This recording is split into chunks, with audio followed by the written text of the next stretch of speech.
हाँ जी, good afternoon. क्या पढ़ रहे थे लास्ट क्लास में हम? कुंभा पढ़ रहे थे। चलो सुना दो थोड़ा सा पुराना। कुंभा के पिता का नाम क्या था? मम्मी का नाम क्या था? सौभाग्यवती परमार। संरक्षक कौन था? कुंभा ने किसको मार के पिता की हत्या का बदला लिया? ये जानकारी कौन सा अभिलेख देता है? तो कुंभा के दरबार में किसका प्रभाव बढ़ गया? रणमल सिसोदियों के कौन से नेता को मरवा दिया? कौनसाबाई ने वापस किसको बुलाया? और रणमल को किसकी सहायता से मार दिया गया? रणमल के बेटे जोधा ने कहा शरण ली? जोधा कुंभा के बीच कौन सी संधि हुई? इस संधि द्वारा जोधा को वापस क्या दे दिया गया और क्या सीमा बना दी गई? जोधा की कौन सी राजकुमारी, उसका विवाह कुंभा के सारंगपुर का युद्ध कब हुआ? किस किस के बीच में हुआ? कुंभा और महमूद खिलजी फर्स्ट कहां का राजा था? दोनों अपने साम्राज्य का। और कुंभा के पिता के हत्यारों को किसने शरण दे दी थी? और महमूद खिलजी के कौन से विद्रोही को कुंभा ने शरण दी? और उमर खान ने कहां पर कब्जा कर लिया था? इस युद्ध में किसकी जीत हुई? जीत की याद में क्या बनवाया गया? विजय स्तंभ। नागौर में उत्तराधिकार संघर्ष किस किस के बीच में चल रहा था? शम्स खां और मुजाहिद खान। कुंभा किसका साथ देता है? शम्स खां का। बस शम्स खान बगावत करके कहां चला जाता है? गुजरात का राजा कौन था? तो कुंभा ने किस किस को हराया? चांपानेर की संधि कब हुई? 1456। किस किस के बीच में? कुतुबुद्दीन शाह और महमूद खिलजी। महमूद खिलजी कहां का राजा और कुतुबुद्दीन शाह, दोनों का क्या उद्देश्य था? दोनों एक साथ कौन से युद्ध में हार के गए? सहसमल देवड़ा कहां का राजा था? किसने हरा दिया उसको भी? कुंभा को राजस्थान की स्थापत्य कला का, कुंभा ने विजय स्तंभ बनवाया, उसके और क्या क्या नाम थे?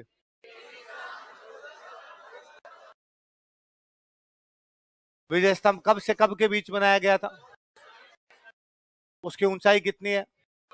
चौड़ाई कितनी है? कितने मंजिल का है? कौन सी मंजिल में मूर्तियां नहीं? पांचवी मंजिल में क्या है? उनके नाम बताइए। तीसरी मंजिल में क्या है? कितनी भाष कितनी बार? 9 बार। कौन सी भाषा में? उसकी प्रशस्ति किसने लिखी थी? अत्रि भट्ट और महेश भट्ट। क्या क्या जानकारी देती है हमें? विजय साहित्य निर्माण कार्य और इसका पुनर्निर्माण किसने करवाया था? जेम्स इसकी तुलना किससे करता है? फर्ग्यूसन किससे करता है? ये राजस्थान की पहली इमारत है जिस पर ये किस किस का प्रतीक चिन्ह है? अभिनव भारत किसका संगठन था? कुंभा ने कितने में से कितने किले बनवाए? ऐसा कौन सी बुक में लिखा हुआ है? वीर विनोद किसकी बुक है? कुंभलगढ़ कौन से जिले में? ये मेवाड़ की कैसी राजधानी है? ये मेवाड़ मारवाड़ का। इसका वास्तुकार कौन था? मंडन। और जम्स्टोड इसकी तुलना किससे करता है? एड्रोस्कन। किससे करता है? एड्रोस्कन के साथ करता है। इसकी जो परकोटे की लंबाई है वो कितनी है?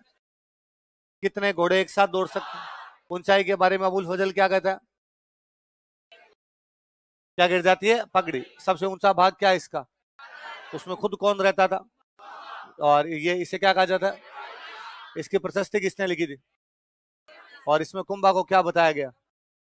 धर्म एवं पवित्रता का अवतार, कर्ण एवं भोज के समान।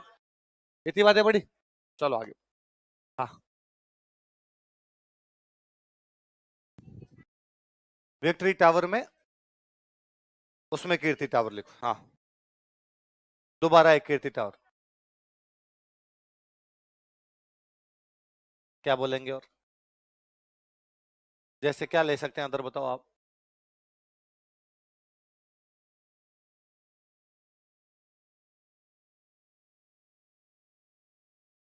हाँ, जैसे मेरा नाम राजवीर है पर मैं मास्टर हूँ। एक सनी देओल का बेटा, उसका नाम भी राजवीर है पर वो मास्टर नहीं है। हाँ,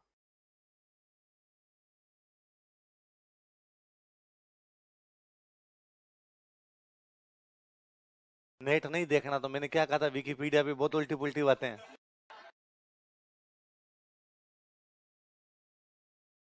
क्या बात करते हो सच में? हाँ, अच्छा चलो। नहीं देखो मैं बताऊं, वास्तव में मेवाड़ का मतलब ही उदयपुर चित्तौड़गढ़ वाला पोर्शन था। धीरे धीरे उसमें हिस्से जुड़ जाते हैं। आज हम राजसमंद कहते हैं, तो राजसमंद उदयपुर से अलग होकर बना जिला है ना। किसी टाइम में तो उदयपुर चित्तौड़गढ़ था। सीवी एक जाति थी, उन क्षेत्रों में वो रहा करती थी। आगे सीवी जनपद अलग से और पढ़ेंगे तब मैं अलग से और बता दूंगा। चलो, कुंभलगढ़ में और कितने किले? कुंभलगढ़ में कितने किले हैं? कटारगढ़ एक महल है। महल, एक महल है, उसका नाम क्या है? कटारगढ़। ऐसे उसमें कई महल है, बादल महल है, कई और महल है हाँ हाँ, पूछो टोपी वाले भैया।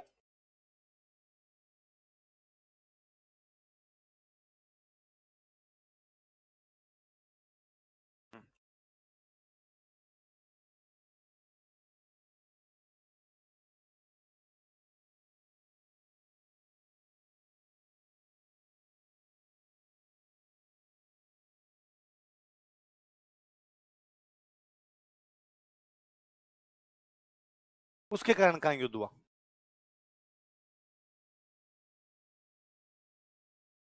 हम्म,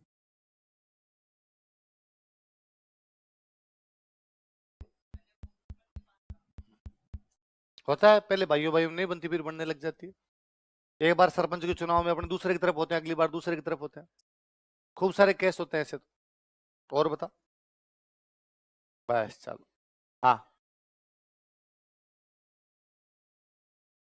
जोधा जब घायल होके आया था।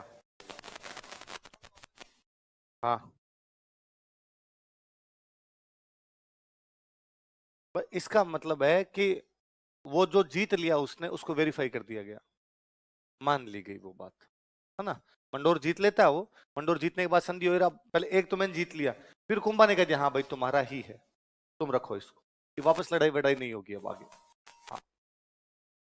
सर मस्जिद, मजार, दरगाह और मकबरे में क्या अंतर होता है? मकबरा तो कोई एक्सपायर हो जाता है कोई, तो उनके जो अंतिम संस्कार करते हैं वहां पर बनाते हैं, वो तो होता है मकबरा।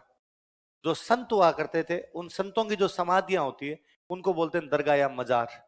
मस्जिद जैसे हिंदुओं का मंदिर होता है, भगवान का घर है वो मस्जिद। पढ़ाऊं आगे? चलो, अगले अगले किले लिखते हैं, थोड़े किलों के नाम और लिखते हैं। 84 में से कितने बनवाए थे? 32।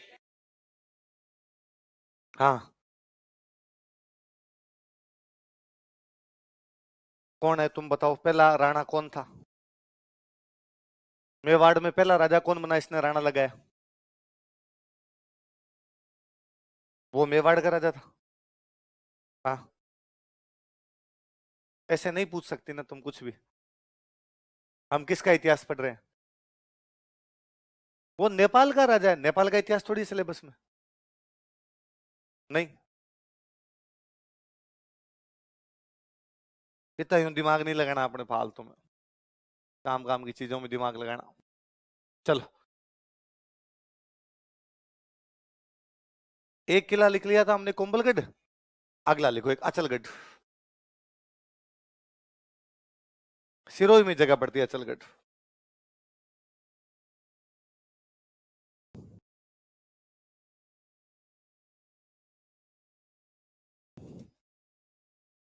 किला पुराना था। किसी टाइम आबू पर परमारों का राज था। किसका राज था? आबू पर परमारों का राज हुआ करता। आबू वाले परमारों ने किला बनवाया था अचलगढ़। किसने बनवाया? परमारों के बाद यहाँ आबू वाले इलाके मतलब सिरोही में राज हो गया देवड़ाओं का। किसका हो गया? सहसमल देवड़ा, ये पढ़ रहे हैं देवड़ा आगे। पर मैंने बताया था सहसमल देवड़ा के टाइम में कुंभा ने सिरोही साइड में कब्जे कर लिए थे, तो अचलगढ़ के किले पर कब्जा कौन कर गया? कुंभा। किला पहले से पड़ा है, किला तो बनाया था परमारों का। किसका था? कुंभा इसका पुनर्निर्माण करवाता है 1452। कब करवाता है? किला किसका बनवाया हुआ है? कुंभा ने इसका क्या करवाया? लिख लो। परमारों ने इस किले का निर्माण करवाया था। Parmars build this fort. परमारों ने इस किले का निर्माण करवाया था। Parmars build this fort. परमारों ने इस किले का निर्माण करवाया था। Parmars build this fort. देखो 1452 ईस्वी में 1452 एडी। 1452 ईस्वी में 1452 एडी कुंभा ने इसका पुनर्निर्माण करवाया। Kumbha rebuilt it. कुंभा ने इसका पुनर्निर्माण करवाया। Kumbha rebuilt it.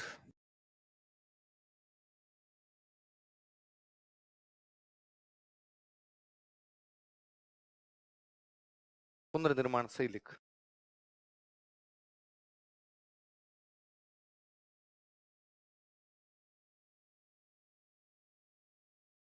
तो सही है? कितने रह लगाए ऊपर तूने? ये ये क्या है? एक, दो, तीन हो गए। दोबारा लिख।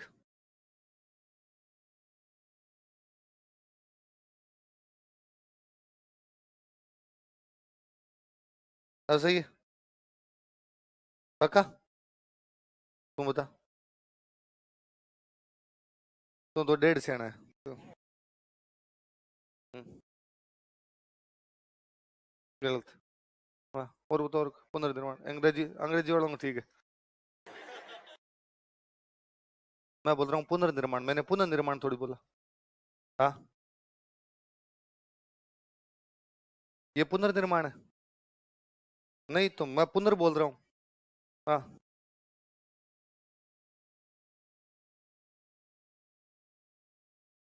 अल्लाह रहम करे तुम लोगों पे।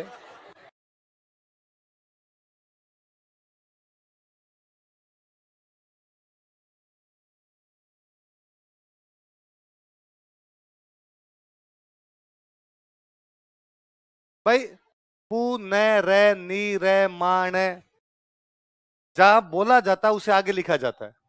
पू न रे यहां बोल रहे हैं, लिखेंगे यहां। नी रे बोल यहां रहे, लिखेंगे यहां। ऊपर लिखा हुआ है इसका मतलब पहले बोला जाएगा, नीचे लगा हुआ है मतलब।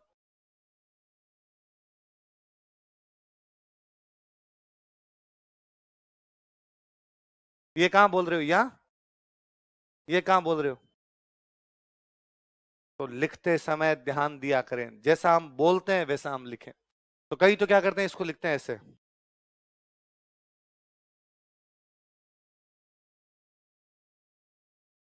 कईयों को लगता है ऊपर करने तो दो हैं, अब कैसे करें। और ये तो मुझे बड़ा क्यूट लगते हो आप, जो ये लिखते हो। तुम्हारे तो मेरे सिर पे हाथ फेरने का जीव करता है कि तुम्हें पता है अपने को लिखना आता। बड़ो साइड में रहो अपने। रह लगाऊंगा ही नहीं मैं बिंदी लगा के काम चला दूंगा। जैसे बोलते हो वैसे लिख लिया करो, कि यूं लिख लिया करो। पू न रे नी रे मा न। अब अपने को बताइए, दो है, ये दो चेंज करने हैं। एक यहां लग जाएगा। दो चार बार हैबिट में लाओगे, सोच सोच के लिखोगे तभी लिखा जाएगा, वरना ये सेम आप कहीं और लिखते है ना। और मैं कहता हूं, कोई कहता है कि सर हिस्ट्री में क्या फर्क पड़ता हो गया। हिस्ट्री पढ़ने वाला जो पढ़ता है इरिटेट होता है ना, उसको लगता है ना क्या मतलब इसको ये नहीं लिखना आ रहा, ऐसे कैसे लिख सकता है। और वो चूंकि कॉपी चेक करने वाला बंदा जो है वो कोई प्रोफेसर सर है, 60 साल की उम्र खाई है, उनको ये लिखना आता है। उनको बड़ा अजीब सा लगता है कि यार इसको पुनर्निर्माण लिखना नहीं आ रहा। तो एक दो बार हम इस प्रकार की चीज लिखते हैं। वो पुनर्निर्माण में नंबर काट नहीं सकता, किसी सही क्वेश्चन में नंबर काट लेता है। मैंने तो रिस्क नहीं दूंगा, इसको पुनर्निर्माण भी लिखना नहीं आता है। इसलिए जो भी लिखे उसको मन में सोचे, सोच के बाद में लिखे। आई बात समझ में? और एक तो और अच्छी बात बताऊं मैं, आप ये सब लोग, मैं सारे बच्चों में ये समस्या देखता हूं, आप सारे बच्चे भी ये बात करते रहते हो। कोशिश करें कि कभी उन शब्दों का प्रयोग ना करें लिखते समय जो टीचर बोल रहा है ना।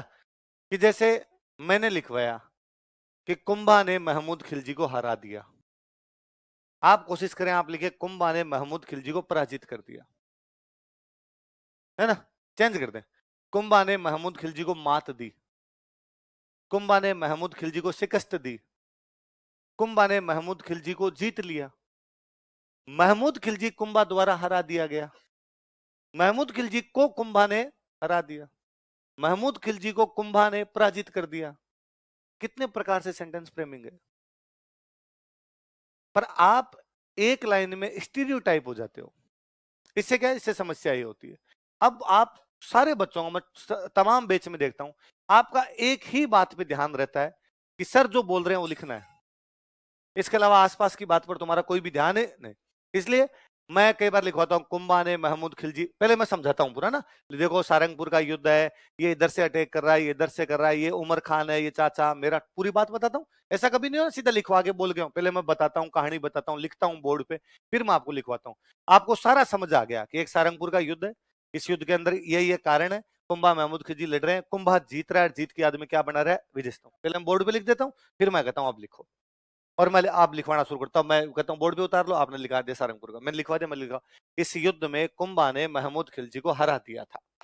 आप लिखते हो इस युद्ध में कुंभा ने, इतना लिखते हो, इतने मैं लाइन को इंग्लिश में बोलने लग जाता हूँ, in this battle this this this. अब मैं वापस हिंदी की तरफ आता हूँ, मैं वापस लिखता हूँ इस युद्ध में कुंभा ने महमूद खिलजी को, आप वहां तक लिखते हो, मैं वापस इंग्लिश की तरफ आ जाता हूँ।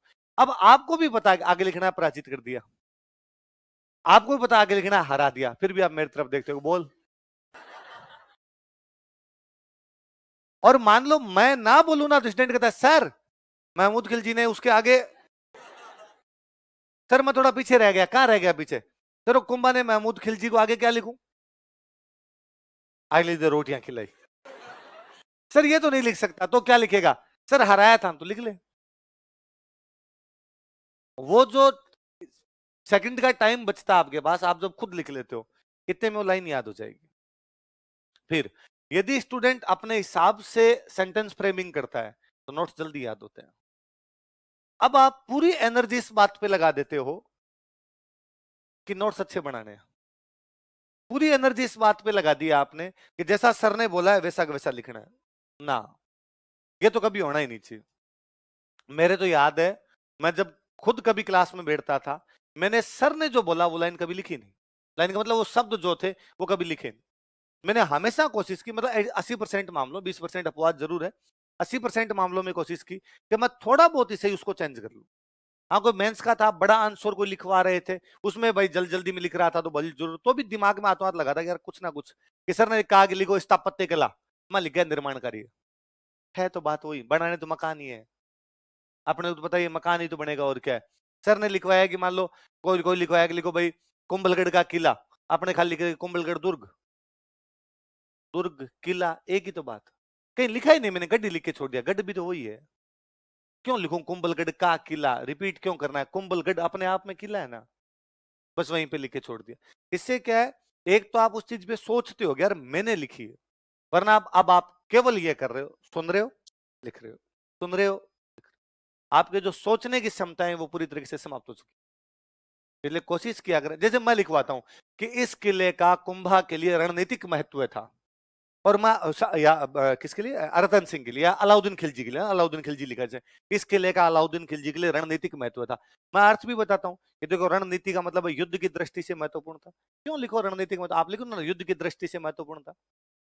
अच्छा मैं क्या आजकल मैं चालू हो गया थोड़ा इस मामले में, मेरे नोट्स हैं जो मार्केट में इधर उधर चलते रहते हैं स्प्रिंग बोर्ड वाले, उनमें मेरा किसी बीच में लिखा है सामरिक महत्व था, क्या था, जिस बच्चे के नोट्स थोड़े से पढ़े हुए हैं, मैं जैसे कहता हूं इस किले का, वो कहता सामरिक महत्व था, लगता है यार ये नोट्स में लिखा हुआ था, अपनी तरफ से सोच ले यार, समर का मतलब युद्ध, इसलिए मैंने आप वाले बीच में सामरिक लिखा ही नहीं, और लिख रणनीतिक, ताकि जिसने पढ़ भी रखा है वो वापस दिमाग तो लगाएगा कि नहीं समर और रण एक ही होता है, समर का मतलब भी युद्ध, रण का मतलब भी, अपनी तरफ से लाइन लिख लो कि इस किले का अलाउद्दीन खिलजी के लिए युद्ध की दृष्टि से महत्वपूर्ण था, और चेंज कर दो इस किले का बाहरी आक्रमणों की दृष्टि से महत्वपूर्ण था, कुछ भी लिख सकते हैं ना। इससे क्या होगा, एक तो हमारी लेखन शैली सुधरती है, हमारे दिमाग में नए नए विचार आते हैं, और हम ना इंडल्ज रहते हैं, एनी टाइम क्लास में रहते हैं फिर, वरना अब क्या होता है, अब जब मैं जैसे हिंदी से बोल के इंग्लिश में जाता हूं, तुम आराम से इधर उधर गांव चले जाते हो 5-1 मिनट, छुट्टी कितनी तारीख से करेंगे कोचिंग वाले, पुराने बैच है वो तो कह रहे हैं कि 20 एक दिन की कर दे तो ठीक है, महीने की छुट्टी कर दे तो ठीक है, तुम्हें लगता है अभी अभी नई नई फीस दिए कि ना ना नहीं करे तो भी ठीक है, दिवाली की तो 2 दिन दिए जला लेंगे, खूब सारे हैं, ज्यादा छुट्टी होनी नहीं चाहिए, क्योंकि तुमने अभी अभी फीस दी है ना, और उनको ब्रह्म ज्ञान प्राप्त हो गया है, पुराने बेच वालों को पता है कि दुनिया पितल दिया है, कुछ ही नहीं पड़ा है, पढ़ाई वढ़ाई ऐसी चलती रहेगी, अपने छुट्टियां ले ली जाए, तो आप क्लास में नहीं रह पाते हैं, आप क्लास में तभी रह पाएंगे जब आपका दिमाग भी साथ साथ में काम करेगा। इससे एक चीज और होगी, इसे घर पे जाके जब आप याद करोगे तो उतना टाइम नहीं लगेगा जितना आप लगता है। मैं कहता हूं यदि आप 2 घंटे यहां लिख के गए और इसको वापस याद करने में 2 घंटे लग रहे हैं, इसका एकमात्र मतलब आप क्लास में थे ही नहीं। यदि वापस 2 घंटे ही लग रहे हैं ना पूरे के पूरे, इसका मतलब क्लास में नहीं थे आप, इसका मतलब बस सर बोल रहे थे आप उतार रहे थे, वो तो यार कोई कर लेगा। मैं कहता हूं उसमें आप क्या, किसी ऐसे बच्चे को लाके बिठाया जाए जो 11th क्लास में पढ़ता है, 9th क्लास में पढ़ता है, वो ना उतार लेगा। जिसको लैंग्वेज लिखनी आ गई, 8वीं के बाद का कोई बच्चा इसको ये शब्द पकड़ में आ गए, पर छोटे बच्चों को तो मैं बोलूं रणनीतिक, तो वो कहे सर रणनीतिक क्या होता है ये तो बताओ, आपको तो आता ही है, वर्ड तो पता ही है, सामरिक भी पता है, रणनीतिक भी पता है, महत्व भी पता है, तो आप लिख लो। तो फिर कोई बच्चा नोट्स उतार लेगा। फिर उसमें आपकी क्या एबिलिटी है कि आप ग्रेजुएशन किए हुए बच्चे हो, थोड़े एक बड़ी उम्र के लोग हो, मेच्योर लोग हो, आरएस की तैयारी करने वाले लोग हो, फिर आपकी क्या क्वालिटी है नोट्स लिखने के अंदर। इसलिए नोट्स हमेशा अपनी भाषा में लिखे जाने चाहिए, अपने हिसाब से लिखे जाने चाहिए। और आप नोटिस करेंगे, मुझे, मेरे अलावा विजय सर आते हैं और मेरे बाद में जितने टीचर आएंगे, हम पहले कोई भी चीज बोर्ड पे लिखेंगे। आप 7-8 दिन हो गए ना आपको आते हुए, 7वां दिन है आज या छठा दिन है आपका, आप नोटिस कर लो, मैं का के की को छोड़ के सब कुछ बोर्ड पे लिखता हूं।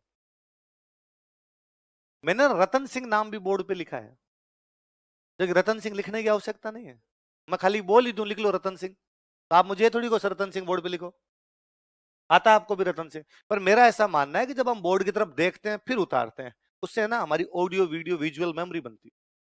केवल सुनी हुई चीजें भी याद नहीं रह पाती इतनी, जितनी देख के सुन के लिखी हुई चीजें। फिर 3 क्रियाएं करते हैं, हम देखते हैं, हम सुनते हैं, फिर हम लिखते हैं। केवल मैं बोलता बोलता बोलता रहूंगा तो फिर उससे बच्चा है ना क्लास में उतना इंगेज नहीं रह पाएगा।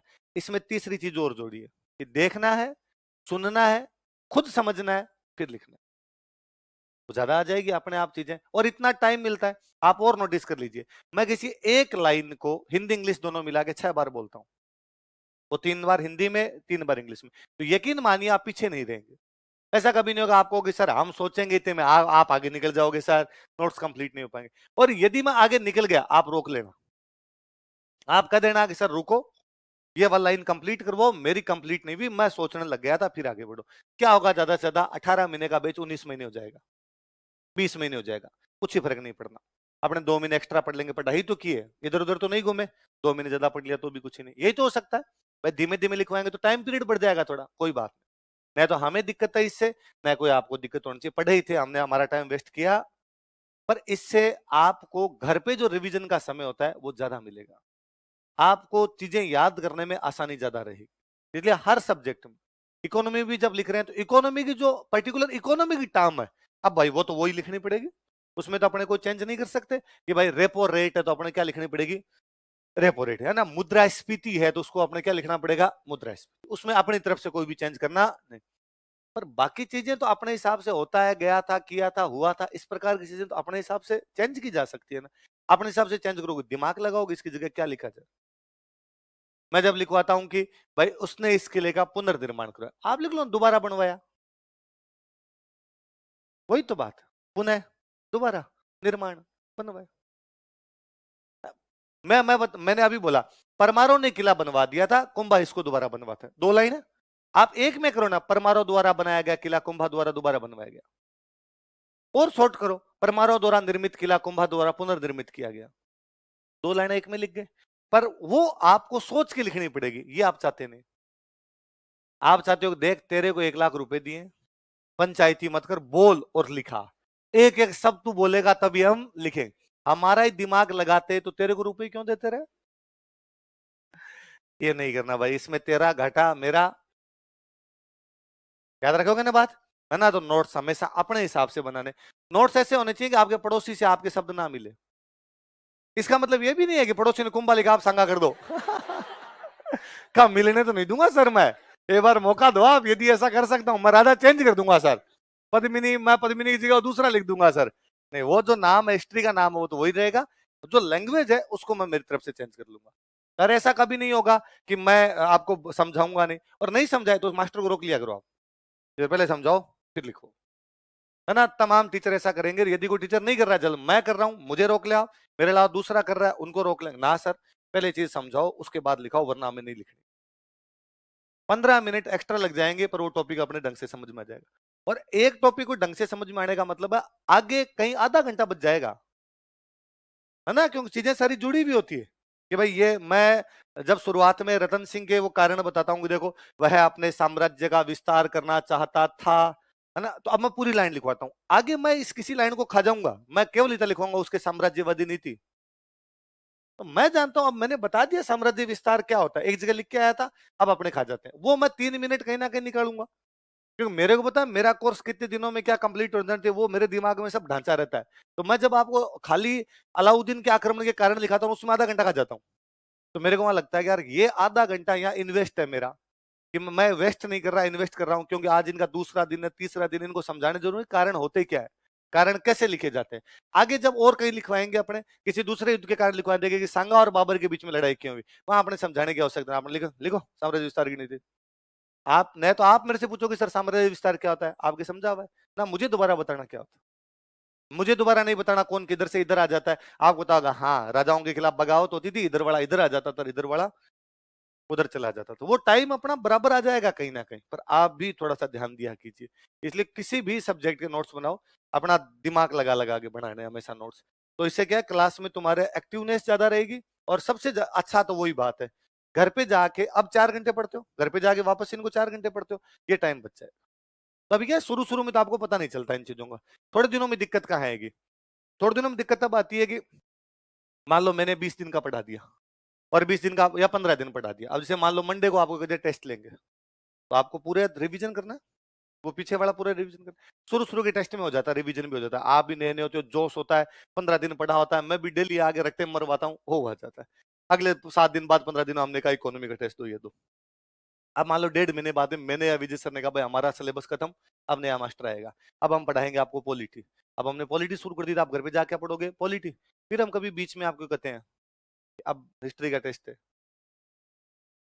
तो आपको लगता है सर मैं पॉलिटी रिवीजन करूं, घर पे जाके हिस्ट्री पढ़ूं, क्यों? क्योंकि आपने क्लास में पॉलिटी पढ़ी नहीं, क्लास में पॉलिटी लिखी, घर पे जाके पॉलिटी पढ़ी, क्लास में पढ़े, घर पे केवल याद करें। और कई बच्चों की आदत होती है नोट्स बड़े जमा जमा के लिखना, उन बच्चों को देख के मुझे लगता है इसका एकमात्र उद्देश्य है कि अगली 7 पीढ़ियों के लिए नोट्स का इंतजाम करके जाऊंगा, इतनी अच्छी राइटिंग में लिख के जाऊंगा कि मेरी पीढ़ियां कहेगी कि हे पर पितामह है, यदि तुम ना होते तो हमें बार बार आरएस की कोचिंग करनी पड़ती, और हम नोट्स कहां से लेके आ पाते। ऐसी राइटिंग जो आपके खुद के समझ में जाए लिख लेनी। कई बच्चे और मुझे बड़े क्यूट लगते हो आप, जो कहते हो यहाँ पे रफ में लिखते हैं, घर पे जाके फेयर करते हैं, है ना, तुम्हारा तो मेरा जी करता है गाल खींच लूं मैं, कितने क्यूट हो तुम सारे के सारे। ये कैसे कर सकते हो यार, तुमको 6 क्लास में पढ़ते हो कि यहाँ पे तो रफ में करेंगे, घर में फेयर करेंगे, यही रफ है यही फेयर है, जो कुछ है अपना यही है, इसके अलावा दूसरा कुछ भी करने की आवश्यकता। मैं जब उनसे पूछता हूं कि यार ऐसा क्यों करते हो तुम, तो उनके दो होते हैं, एक होता है कि सर इससे 2 बार लिखने से याद हो जाता है, यदि 2 बार लिखने से याद हो तो आज घर पे जाके अखबार की कोई न्यूज 3 बार लिख लेना, क्या वो याद होती? नहीं होती।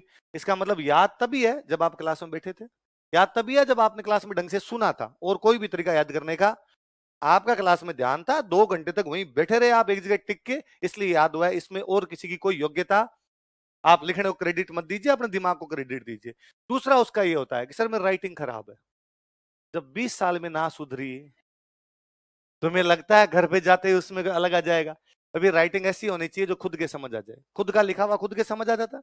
ऐसा थोड़ी ना होता है कि आप यहाँ पे लिखते हो घर पे जाके चेक करते हो क्या लिख लाया पड़ोसी कहते हो भाई साहब देखो यार लिखा तो मैंने ही है, पर अब भगवान जाने क्या लिख लाया, है ना। कई राइटिंग के बारे में देखे कहते हैं आला पढ़ी जन आप हूं, सूखा पढ़ी जन कोई के बाप हूं।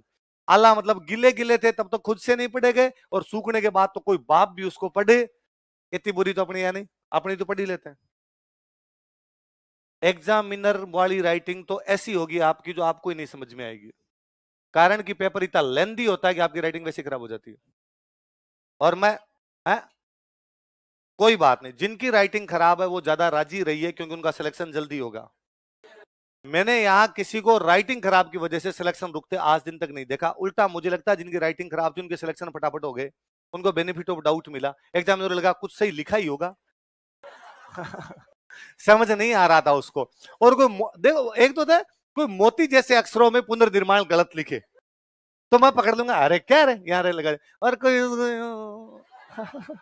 करके लगा यार लगा ही दिया, एक रहा इधर लगा दिया एक इधर से ऊंचा हो रखा हो ही गया होगा यार कुछ ना कुछ करके। तो अपने लोड नहीं लेना कि राइटिंग से ऐसा कोई फर्क पड़ता है, इतनी खराब नहीं है आपकी, रीडेबल है, राइटिंग रीडेबल होनी चाहिए, उतनी है इतना वहां पर हो जाता है। तो पर वो राइटिंग वाला फिर भी इश्यू कि आप अपने हिसाब से कर लें जैसा उसका करना है, पर यहाँ फेयर में लिखें, और हो सकता है तो शब्द अपने हिसाब से ढालें।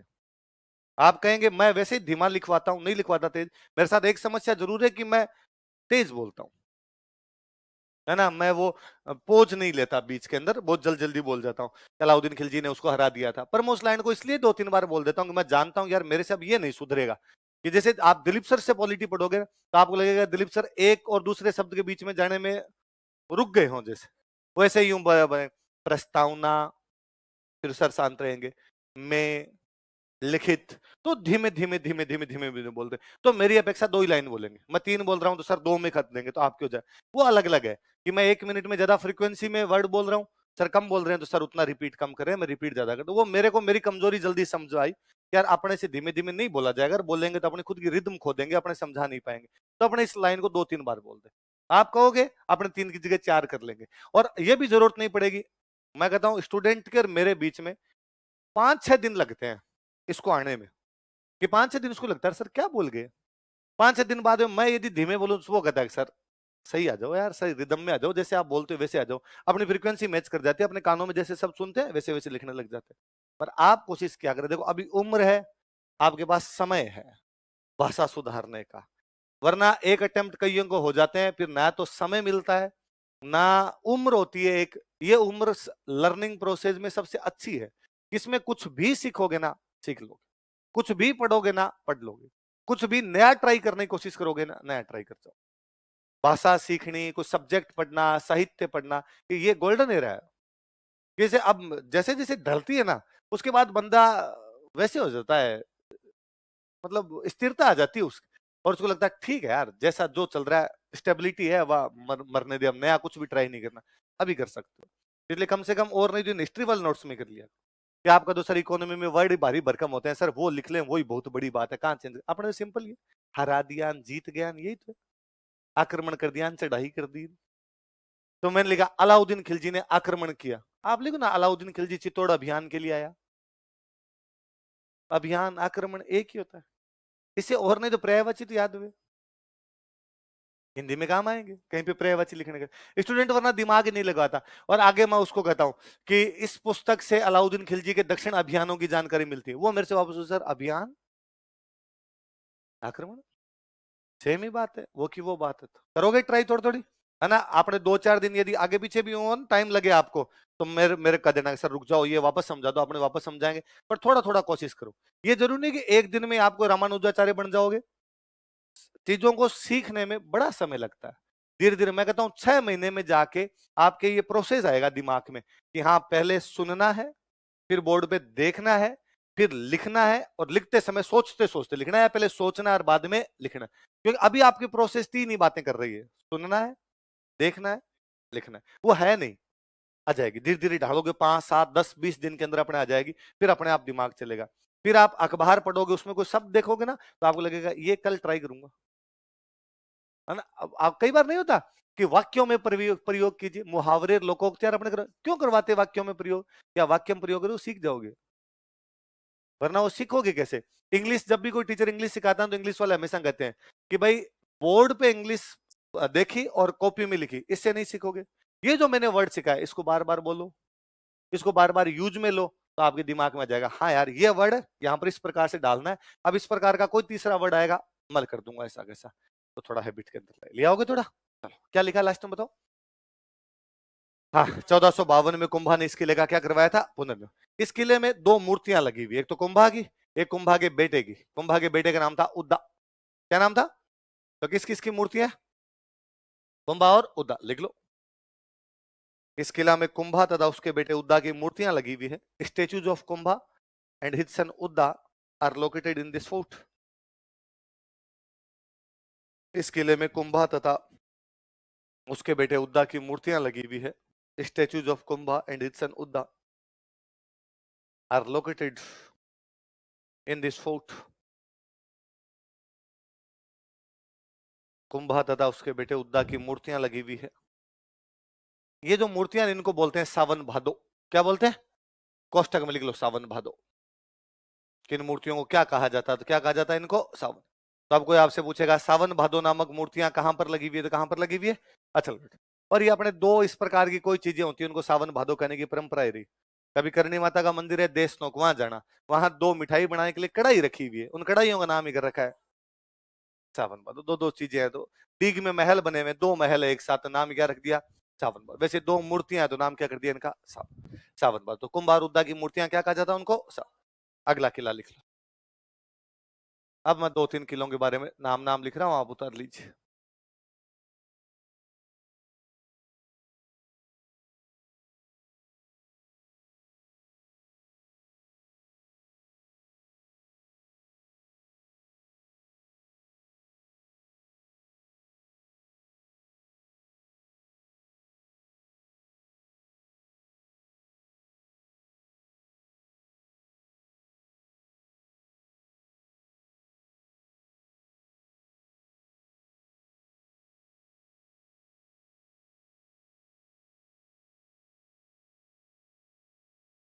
क्या नाम और लिखे मैंने तीनों बताओ देखे?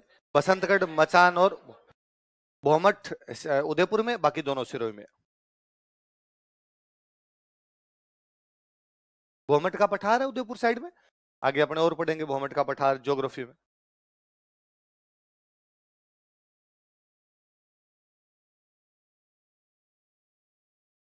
अब और सुनो, देखिए 2 किलो के नीचे वालों को वापस बात करता हूँ। किले हमेशा रक्षा के लिए बनाते हैं। किले किसके लिए बनाए जाते? किले का मतलब है सिक्योरिटी। सिक्योरिटी कोड से जो बनाया जाता वो क्या था? किला। सिक्योरिटी का मतलब वहां सेना रहेगी। सेना का रहने का जो एक प्रकार से जगह थी वो कौन सा था? किला। अब कहीं से आक्रमण होगा तो सेना यहां से रोक लेगी। ये मचान सिरोही वाला इलाका, यहाँ पर एक जनजाति रहती है, जनजाति का नाम है मेर। क्या नाम है? मेर जनजाति। वहां लूटपाट करती। जनता का टैक्स कौन लेता है? राजा। तो जनता की रक्षा की जिम्मेदारी भी किसकी? राजा। और यदि मेर लूटपाट करते हैं तो मेरों को कंट्रोल कौन करे? राजा। तो राजा ने मेरों को कंट्रोल करने के लिए जो किला बनाया वो कौन सा था? तो पूछेगे कुंभा ने मचान का किला कौन सी जनजाति पर नियंत्रण के लिए? आगे लिख लो, मेरों पर नियंत्रण हेतु, टू कंट्रोल मेयर्स। मेरों पर नियंत्रण हेतु, टू कंट्रोल मेयर्स।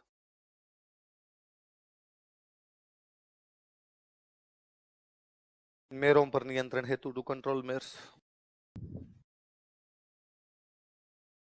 ऐसे ही एक जनजाति और है भील।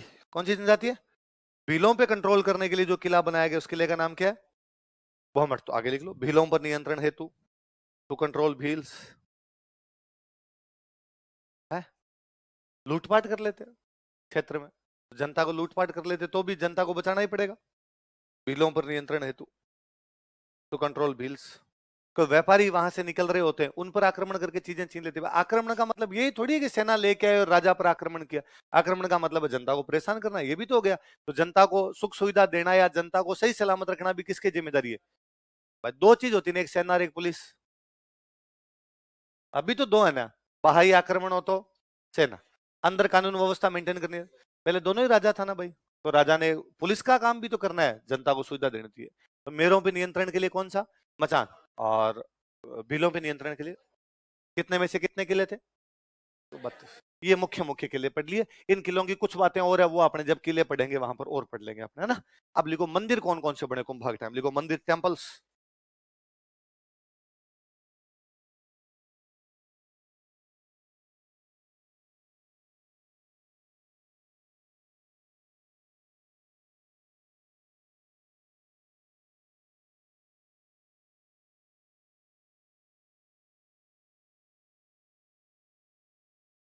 देखो कुंभ स्वामी मंदिर,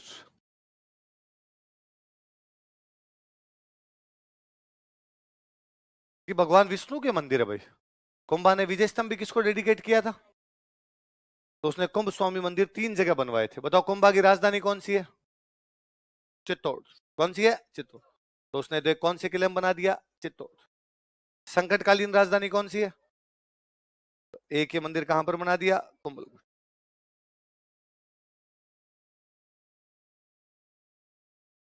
कौन से किले का पुनर्निर्माण करवाया था? तो एक ही कहां पर बनवा दिया? अच्छा। तो कुंभ स्वामी कौन से भगवान जी का मंदिर है? विष्णु। कहां कहां पर बनवाए? चित्तौड़गढ़, कुंभलगढ़ और अचलगढ़, है ना। अब सिंपल प्री का क्वेश्चन है, इनमें से कौन से स्थान पर कुंभा ने भगवान विष्णु का कुंभ स्वामी मंदिर नहीं बनवाया था? चित्तौड़गढ़, कुंभलगढ़, अचलगढ़, बसंतगढ़, है ना। बसंतगढ़ में नहीं, तो सिंपल क्वेश्चन आ जाता है कई बार। तो कुंभ स्वामी मंदिर है, भगवान विष्णु का मंदिर है। और कहां कहां पर बनवाया गया बताओ देखे? चित्तौड़ में, कुंभलगढ़ और अचलगढ़। चलो आगे, लिख लिया? उतारो तो। हाँ, हाँ? और दूसरा मीराबाई का मंदिर आगे पढ़ेंगे। वो कृष्ण भगवान का श्याम, समझ गए?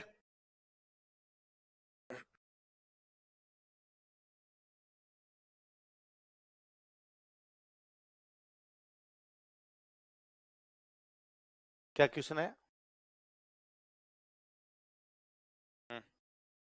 लाना ऐसा नहीं था, वो कुंभ श्याम मंदिर का तर चित्तौड़ था उसका। दोबारा देखना, तुम मेरे को याद है वो क्वेश्चन, दोबारा देखना। चलो आगे देखो। एक मंदिर है चित्तौड़ के किले में, उसका नाम है शांतिनाथ जैन मंदिर। क्या नाम है? शांत। या इसी का एक नाम और है श्रृंगार चौरी मंदिर।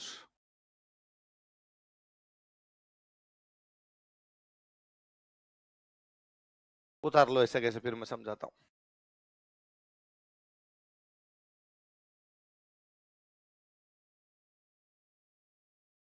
शांतिनाथ जैन टेम्पल या श्रृंगार चौरी टेम्पल। शांतिनाथ जैन टेम्पल या श्रृंगार चौरी टेम्पल। श्रृंगार देख मैंने कैसे लिखा है।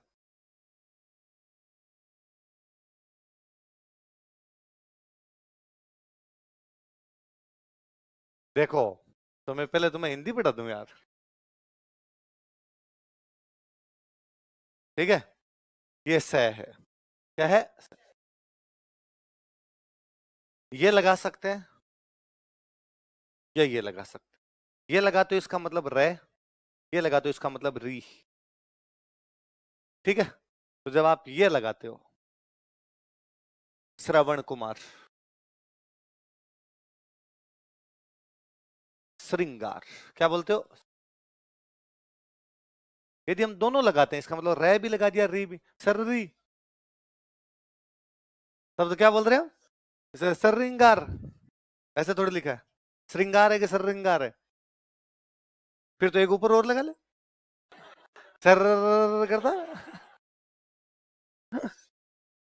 और मैं तेरे जैसों के लिए बोर्ड पे लिखता हूं कि तुम देख देख के लिखो, और जिसको नहीं लिखना था वो हमारा बोर्ड पे नहीं, तो उसको इतना कॉन्फिडेंस होता है श्रृंगार मैं लिखता हूं। तो श्रृंगार चौरी मंदिर है, इसी का नाम क्या है? शांत। जैनों में 24 भगवान है, एक भगवान जी का नाम है शांतिनाथ जी। क्या नाम है? शांतिनाथ जी का मंदिर, इसलिए नाम क्या हो गया? शांतिनाथ। जैनों का मंदिर, जैनों का बनाया हुआ मंदिर। चौरी का मतलब होता है मंडप। चौरी का मतलब क्या होता है? लड़कियों की शादी में अपने घरों में जो मंडप बनाते हैं उसको क्या बोलते हैं? जिसके चारों तरफ फेरे होते हैं उसको क्या बोलते हैं? ऐसा माना जाता है कि यहाँ पर बाद में इस मंदिर के पास में कोई चौरी बनी थी, कोई राजकुमारी की शादी हुई होगी, इसलिए इसका नाम क्या हो गया? श्रृंगार। बाकी जैनों का मंदिर है शांतिनाथ मंदिर। ये बनाने वाला जो बंदा था, उस बंदे का नाम था वेलका भंडारी। क्या नाम था? भंडारी जैन है, तो एक वेलका भंडारी नाम का कुंभा के दरबार में एक बंदा है, और उस बंदे ने मंदिर बनवाया। कौन सा मंदिर? शांतिनाथ जैन, जिसका एक नाम और क्या पड़ गया? ये बंदा कुंभा का कोषाध्यक्ष था। कौन था कुंभा का? ट्रेजरी संभाल, ट्रेजरी समझ गए? कोष खजाना संभालता था, कोषाध्यक्ष था, ट्रेजरार था उसका। और उसने इस मंदिर का निर्माण करवाया। कहां पे करवाया? चित्तौड़। कहां पे करवाया? चित्तौड़, लिख लो। चित्तौड़ में वेलका भंडारी ने इसका निर्माण करवाया था। इन चित्तौड़ वेलका भंडारी बिल्ट इट। चित्तौड़ में वेलका भंडारी ने इसका निर्माण करवाया था। इन चित्तौड़ वेलका भंडारी बिल्ट इट। चित्तौड़ में वेलका भंडारी ने इसका निर्माण करवाया था। इन चित्तौड़ वेलका भंडारी बिल्ट इट। आगे लिख लो, वह कुंभा का कोषाध्यक्ष था। ही वो ट्रेजरर ऑफ कुंभा। वह कुंभा का कोषाध्यक्ष था। ही वो ट्रेजरर ऑफ कुंभा। वह कुंभा का कोषाध्यक्ष था। ही वो ट्रेजरर ऑफ कुंभा। क्या था कुंभा का? कोषा। चलूं आगे? अभी क्या बताया मैंने? शादी देखिए किसी के होते हुए, देखिए तो लड़का लड़की यूं चक्कर काटते हैं, किसके चारों तरफ चक्कर काटते हैं? मंडप। उसको राजस्थानी भाषा में क्या कहेंगे? हाँ, तो किस लिए चौरी कर? आगे हम पढ़ेंगे एक चौरी कर, कौन सा था? जिसके घर में चौरी बनेगी उसको क्या देना पड़ेगा? चौरी टैक्स। किसके घर में बनेगी चौरी? लड़कियों की शादी में जो मंडप बनता है। और तुम लड़कियों, ये सवाल पूछने का कोई अधिकार? नागरिकता छीन लूंगा मैं ऐसे सवाल पूछा। चलो आगे अगला लिखो। अरे नहीं, अरे ऐसा होता तो मैं लिखवाता नहीं भी। ऐसा अब इसमें क्यों लोड लेना। ये क्वेश्चन कभी आ सकता है कि राजकुमारी का फेरे लेते हुए चौरी का सचित्र वर्णन कीजिए, कैसा सवाल आ सकता है। आपने याद रखना इसका नाम शांतिनाथ जैन मंदिर है, या इसको क्या कहते हैं, श्रृंगार। तो मैं इसलिए बार बार ये बताता हूं कि सवाल यह आएगा श्रृंगार चौरी मंदिर किसका है, हिंदू मुसलमान जैन सिख के जैनों का मंदिर है। वहां पर वो श्रृंगार चौरी देके जैनों की बात पूछ लेगा। कि मेरे को याद है 2013 के प्रीलिम्स में सवाल पूछ लिया, बड़ा सिंपल सवाल, इनमें से कौन सा एक जैन मंदिर है ना, सुनना आप, इनमें से कौन सा है कि जैन। उसने ऑप्शन दिए, उसने पहला ऑप्शन दे दिया कुंभ स्वामी, क्या दे दिया, कुंभ। उसने दूसरा दे दिया समिधेश्वर, क्या दे दिया, समिध। उसने तीसरा दे दिया तुलजा भवानी, क्या दे दिया, तुल। उसने चौथा दे दिया सतबीस देवरी, क्या दे दिया। और उसने पूछा इनमें से कौन सा एक जैन, कौन सा एक। सुनो, अरे सुनो, प्लीज जल्दी मत छला कीजिए, जल्दी मत उफना कीजिए, धैर्य बेहद जरूरी है, चीजों को समझिए। मैं आज सुबह से दो बैच में बात बता रहा था, मैं यदि कोई मजाक भी करता हूं ना तो आप मानिए आगे काम आएगी, वो मैंने यूं ही नहीं किए। मैं इस मामले में पूरा व्यापारी हूं, एक मिनट इधर का उधर नहीं होने देता, उतना ही बोलता हूं जितना काम का है। वरना मेरे को लगता है मेरे बोले हुए एक एक शब्द के रुपए मिलने चाहिए, पॉकेट में कुछ नहीं बोला जाए। मेरे से कोई क्लास के बाहर कहता ना सर वो कहानी सुना तुम आए हैं, बिना पैसे की उगलती नहीं है मेरे से, पैसे दिए होते हैं तभी उगलती है मेरे को कहानियां। इसलिए सुनो आप, एक एक बात का अर्थ है। क्वेश्चन है इनमें से कौन सा एक जैन मंदिर है। हमारे मंदिर पढ़े हुए नहीं। ऑप्शन देखिए, पहला ऑप्शन क्या है, मैंने अभी बताया कुंभा विष्णु को अपना स्वामी मानता है, इसका मतलब ये विष्णु मंदिर है, इसका मतलब जैनों का तो लेना देना। दूसरा क्या है, अपने को नहीं पता कुछ भी, आप केवल ये बात जानते हो कि जिनके पीछे स्वर लगा है ये मंदिर किसके हैं, शिव जी के, इसका मतलब जैनों का इससे भी कोई लेना देना। अगला कौन सा है, भवानी का तो जैनों से वैसे भी लेना देना नहीं हो सकता। भाई भवानी पाडे कटवाती है, पाडे बकरे कटवाती है, जैन अहिंसा अहिंसा अहिंसा, उधर हिंसा का कोई भी लेना देना। भाई ऊपर वाले तीन मंदिर तो जैनों के नहीं। चौथा मंदिर क्या है, आपने तो नाम भी पहली बार सुना है, आपको तो यह भी नहीं पता कि मंदिर किसका है, पर उत्तर यही है ना। अब हम आगे पढ़ लेंगे धीरे धीरे यार, कि सत 20 मतलब 27, सत 20 का मतलब क्या है, देवरा मतलब मंदिर। छोटे छोटे 27 मंदिर बनवाए जैनों ने, इसलिए उन 27 थे एक साथ, इसलिए नाम क्या दे दिए, अलग अलग भगवान के, फलान जी भगवान का, फलान जी भगवान का, फलान जी भगवान का, अलग अलग बनवा दिया उन्होंने। आई बात समझ में। तो सत 20 देवरी किसका मंदिर हो गया, जैन। तो मैं इसीलिए कह रहा हूं कि वो नहीं देगा आपको कि शांतिनाथ जैन मंदिर किसका है, आप ही बता दो कि जैनों का, वो कहेगा श्रृंगार चौरी मंदिर किसका है। अपने ध्यान पे ध्यान देने वाली बात है कि श्रृंगार चौरी मंदिर जैनों का है, और जैनों में कौन से भगवान जी का है, शांतिनाथ जी। किसका है, आप और ध्यान देंगे सीखेंगे चीजें तो आपको पता चलेगा कि जैनों के ज्यादातर भगवान के पीछे इनके नाथ लग रखा है।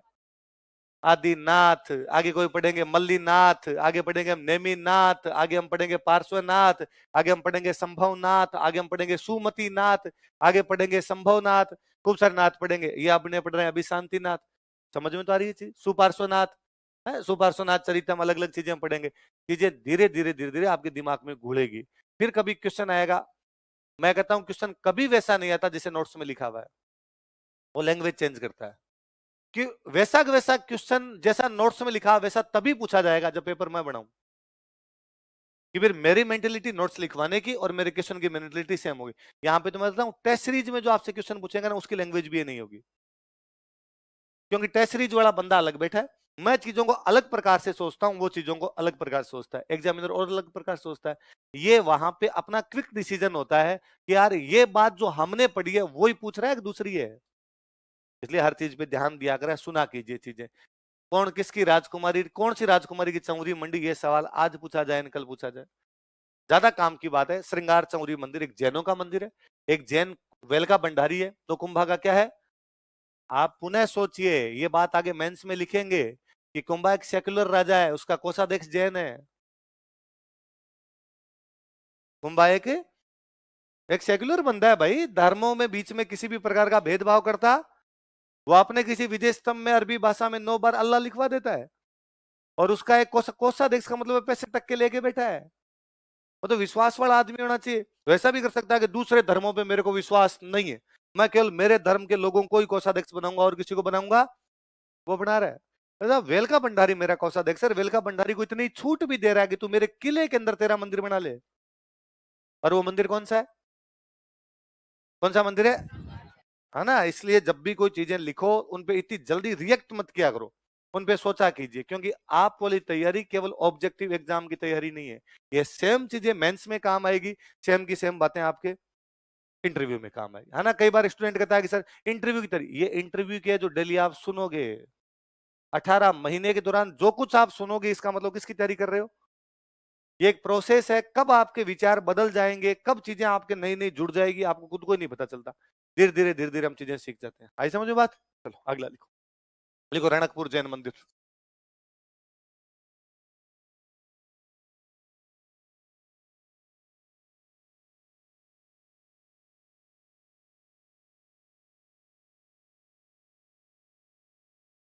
रणकपुर इधर पाली जिले में 1439 की बात है। एक जैन व्यापारी है, उन जैन व्यापारी का नाम है धरणकसा। जैन व्यापारी का नाम क्या है।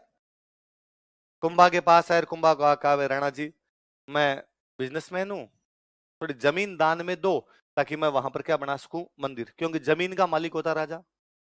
जमीन का मालिक कौन होता, इसलिए हिंदी में राजा का पर्यायवाची पढ़ोगे भूपति। भू मतलब जमीन, पति मतलब स्वामी। जमीन का मालिक कौन, राजा, इसलिए राजा क्या बोलते हैं। तो राजा कहा भाई हमें जमीन दान में दो, जमीन दान में दोगे तो हम वहां पे क्या बनवा लेंगे, मंदिर।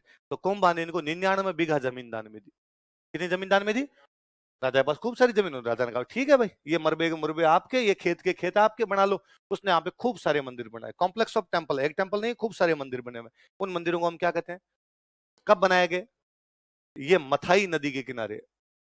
कौन सी नदी निकल रही है, कौन से व्यापारी ने बनवाए थे, किसने बनवाए थे, धरण। खूब सारे मंदिर है, पर इनमें और इन मंदिरों का जो वास्तुकार था उसका नाम था देपाक। क्या नाम था, पर इनमें सबसे अच्छा जो मंदिर है उस मंदिर का नाम है चौमुखा मंदिर। क्या नाम है, खूब सारे मंदिरों में सबसे अच्छा मंदिर कौन सा है, चौमुखा। इस चौमुखा मंदिर में मूर्ति लगी हुई है आदिनाथ जी की। किसकी मूर्ति है, आदि, आदि का मतलब पहला, नाथ का मतलब भगवान। जो पहले भगवान वे कौन, वे आदिनाथ। तो ऋषभ देव जी का दो या क्या का दो, आदिनाथ। मंदिर का नाम क्या है, इसका मतलब मूर्ति के चार मुंह है, मूर्ति के और चतुर्मुखी मूर्ति। इधर मुंह, इधर मुंह, इधर इधर, चतुर्मुखी मूर्ति, आदिनाथ जी की चतुर्मुखी मूर्ति, इसलिए नाम क्या हो गया। मंदिर बड़ा सा है, इसलिए उस मंदिर में खूब सारे पिलर है। 1444 कितने पिलर है, खूब सारी मूर्तियां, इसलिए बोलते हैं मूर्तियों का अजायब घर। क्या बोलते हैं, खूब सारे स्तंभ हो तो स्तंभों का अजायब घर। तो कौन से मंदिर को स्तंभों का अजायब घर कहते हैं, कौन किसकी मूर्ति है, कौन से मंदिरों का हिस्सा है, जो कब बनाए गए, किसके द्वारा, कौन था दरणकसा, व्यापारी था, बिजनेसमैन था। वास्तुकार कौन था, कौन सी नदी किनारे, मुख्य मंदिर कौन सा, मूर्ति किसकी, पिलर कितने, इसलिए क्या कहा जाता है। लिखवा दूं, देखो लिखो 1439 ईस्वी में, इन 1439 एडी, 1439 ईस्वी में, इन 1439 एडी, जैन व्यापारी धरणक शाह ने, जैन मर्चेंट धरणक शाह, जैन व्यापारी धरणक शाह ने, जैन मर्चेंट धरणक शाह, जैन व्यापारी धरणक शाह ने, जैन मर्चेंट धरणक शाह, जैन व्यापारी धरणक शाह ने मथाई नदी के किनारे इन मंदिरों का निर्माण करवाया था। Built this temples near river Mathai. Mathai नदी के किनारे इन मंदिरों का निर्माण करवाया था। Built this temples near river Mathai. Mathai नदी के किनारे इन मंदिरों का निर्माण करवाया था। Built this temples near river Mathai. Mathai नदी के किनारे इन मंदिरों का निर्माण करवाया था। देख लो, वास्तुकार बराबर देपाक, आर्किटेक्ट। वास्तुकार समझते हो आप, वास्तुकार कौन था, देपाक।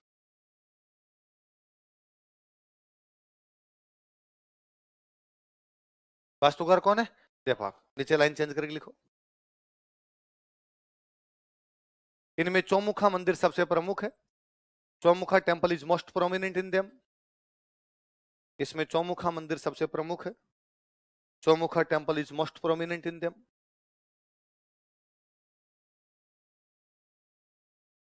इनमें चौमुखा मंदिर सबसे प्रमुख है।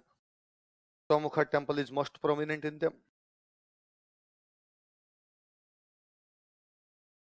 इसमें आदिनाथ जी की मूर्ति लगी हुई है। There is an idol of Adinath ji. इसमें आदिनाथ जी की मूर्ति लगी हुई है। There is an idol of Adinath जी।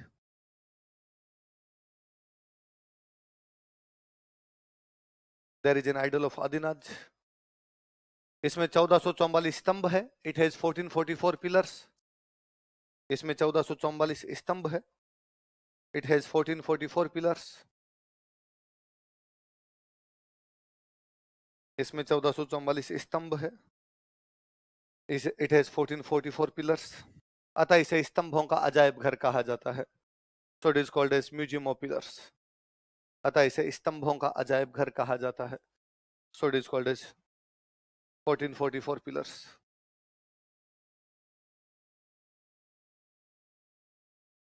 क्या कहा जाता है इसे? स्तंभों का अजायब घर। अब सुनना, देखो काम की बात। कोई मंदिर, महल, मालिया, दरगाह, मस्जिद, मजार कुछ ही बनेगी, उनके बाहर क्या लगेंगे? अभिलेख। ऐसे अभिलेख जिनमें राजाओं की प्रशंसा होती है उनको क्या बोलते हैं? इसके बाहर लगी हुई है रणकपुर प्रशस्ति।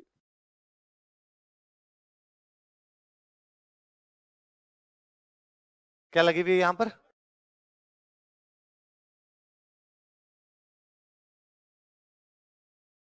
बाकी तो चूंकि कुंभा के टाइम में तो कुंभा की बातें पता चल रही है। दो अलग बातें बताता हूं मैं। एक तो इसमें ये लिखा हुआ है कि बापा नाम का आदमी अलग था और कालभोज नाम का आदमी अलग था। नॉर्मली हम मानते हैं कालभोज को क्या कहा गया? बापा रावल। बाकी सब अभिलेखों में ये है, पर इसमें बापा अलग बताया और कालभोज अलग। शायद गलती से लिख दिया गया होगा, पर फिर भी कोई क्वेश्चन अपने से पूछेगा कौन सी प्रशस्ति में बापा तथा कालभोज अलग अलग बता दिए गए हैं? कौन सी में? रणक। और सुनना, इसमें सिक्कों के लिए, सिक्का मतलब मैं बोल सकता हूँ मुद्रा, नोट, पैसे है ना, पहले सिक्के चलते, नोट तो होते नहीं थे। मुद्रा, मुद्रा के लिए एक शब्द इस्तेमाल किया हुआ है।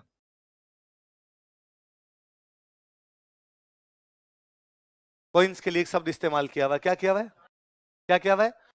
आप वाली पीढ़ी इन बातों से आगे आ गई। दादाजी वाली जो पीढ़ी है वो अभी तक भी नोट को नाणा बोलती है। पैसे होते हैं ना, कोई आज भी ज्यादा पैसे लगाता है, अरे कितना का नाणा है, कितने पैसे पड़े जो उड़ा रहा है इस प्रकार से तू। तो मुझे लगता है कि यार कई पीढ़ियों तक ये सब नाणक यूज में ले रहे थे हम। अब धीरे धीरे अपने वाली पीढ़ी भूल गई, इसलिए अपने को याद करना पड़ता है कि इसमें मुद्रा के लिए किस शब्द का इस्तेमाल किया गया। तो अब याद रखना। अब कोई पूछेगा नाणक शब्द क्या कहलाता है, या नाणक शब्द किसके लिए इस्तेमाल किया जाता है? कॉइन्स। कॉइन्स के लिए कौन सा शब्द इस्तेमाल किया जाता है? तो रणकपुर प्रशस्ति की दो अलग बातें याद रखना। बाकी तो कुंभा की विजय वो सब है ही, सारी प्रशस्तियों, क्योंकि कुंभा के टाइम में तो कुंभा की तारीफ तो होगी, इसमें क्या है, पर दो अलग बातें। एक तो बापा और काल भोज को क्या बताया गया, अलग अलग व्यक्ति, और मुद्रा के लिए क्या शब्द इस्तेमाल। आई बात समझ? लिखो, देखो रणकपुर प्रशस्ति में, इन रणकपुर यूलॉजी, अभी क्या बताया, मंदिर कब बना। रणकपुर प्रशस्ति में, इन रणकपुर यूलॉजी, बापा तथा काल भोज को अलग अलग व्यक्ति बताया गया है। Bappa and Kal Bhoj are considered as different persons, were considered as different persons. Bappa तथा काल भोज को अलग अलग व्यक्ति बताया गया है। आर ही लिख लो, बापा and Kal Bhoj are considered different persons. Bappa तथा काल भोज को अलग अलग व्यक्ति बताया गया है। Bappa and Kal Bhoj are considered different persons. Line change करके लिखो। इसमें मुद्रा के लिए नाणक शब्द का इस्तेमाल किया गया है। Word nanak is word nanak is used for coins in it. इसमें मुद्रा के लिए नाणक शब्द का प्रयोग किया गया। Word nanak is used for coins in it. मुद्रा के लिए क्या इस्तेमाल किया गया? नाणक। इसे बड़ी इंटरेस्टिंग चीज बताता हूं। मुद्रा के लिए क्या शब्द इस्तेमाल हुआ है? नाणक। इसका मतलब सिक्कों को क्या बोलते होंगे? नाणक। कहां पर है ये प्रशस्ति? रणकपुर। रणकपुर कहां पे? पाली। पाली में आज भी एक गांव, उसका नाम है नाणा। गांव का नाम ही क्या है? हो सकता है ना कभी वहां सिक्के बनते हो, वो जगह है जहां पे नाणे बनते हो, तो जगह का नाम ही क्या हो गया? इसका मतलब हो सकता है वहां टकसाल थी। वहां पे क्या थी? जहां पे सिक्के बनाए जाते हैं उसको क्या बोलते हैं? इंग्लिश में अपने कहते थे उसको मिंट, या हिंदी में क्या कहते हैं उसको? टकसाल। इस वजह से जहां पे टकसाल रही हो, नाणे बनते हो, गांव का नाम ही क्या पड़ गया? ये चीजें बताती है कि इसका मतलब पुराने टाइम में यहाँ बसावट रही होगी, पुराने टाइम में यहाँ लोग रहते होंगे, वो सिक्के विक्के बनाते होंगे, वो नाणक बोलते होंगे, तो उस वजह से गांव का नाम भी क्या पड़ गया? तो उस समय लोग इस शब्द का ज्यादा इस्तेमाल करते थे, तो प्रशस्ति में भी क्या लिख दिया गया? है बात सुन। तो कोई पूछे मुद्रा के लिए नाणक शब्द का इस्तेमाल किस में किया गया? रणकपुर प्रशस्ति। या सिंपल पूछे नाणक शब्द किसके लिए इस्तेमाल किया जाता है? याद रही बात है। अब आगे लिखो, साहित्य, लिटरेचर।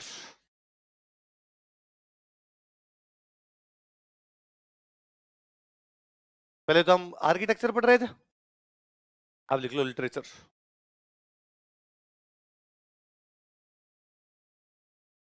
कुंभा संगीत का अच्छा जानकार था, हमने शायद उस दिन भी बात की थी कि वो वीणा बजाता था, बात की थी। तो कुंभा एक अच्छा म्यूजिशियन था, और उसके जो म्यूजिक वाले टीचर थे उनका नाम था सारंग व्यास। क्या नाम था? लिखो, कुंभा एक अच्छा संगीतज्ञ था। Kumbha was a good musician. Kumbha एक अच्छा संगीतज्ञ था। Kumbha was a good musician. Kumbha एक अच्छा संगीतज्ञ था। Kumbha was a good musician. तथा सारंग व्यास उसके संगीत गुरु थे। And Sarang Vyas was his music teacher. तथा सारंग व्यास उसके संगीत गुरु थे। And Sarang Vyas was his music teacher. तथा सारंग व्यास उसके संगीत गुरु थे। And Sarang Vyas was his music teacher. Line change कर लिख लो, वह वीणा बजाया करता था। ही यूज्ड टू प्ले वीणा। वह वीणा बजाया करता था। ही यूज्ड टू प्ले वीणा। वह कौन? कुंभ। ही यूज्ड टू प्ले वीणा। वह वीणा बजाया करता था। ये बात इसलिए लिखवा दी कि आगे याद रहेगी। कुंभा की जो किताबें वो ज्यादातर किससे संबंधित है? संगीत, म्यूजिक से संबंधित। अब मैं किताबों के नाम लिख रहा हूं, आप उतार लीजिए।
क्या नाम बताओ देखे?